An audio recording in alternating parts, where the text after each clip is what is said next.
I have some kind of bad news if you're wanting to get spousal maintenance in Texas. It's not that much money for that long of a time, and it can be kind of hard to get. And then on top of all of this, there's a cap of what the court will do. It's either $5,000 or 20% of your gross income, whichever is less. So if the gajillionaire of all gajillionaires ever, you're divorcing, the law would say that spousal maintenance that they would be required to pay would be $5,000, right? That's kind of the limit. Now, in that situation, maybe, hopefully, you'd be getting to split a bunch of assets.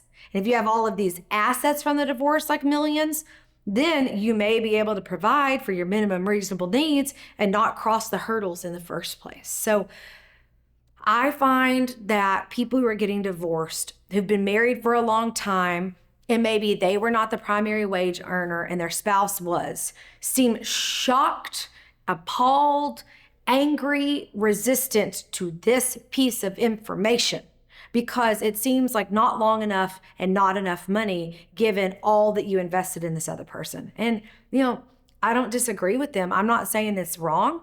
And maybe at mediation, your lawyer could help you make some sort of a different deal. But the law is what we're looking at in mediation. So you go to mediation, like, well, the law would do this, this, and this.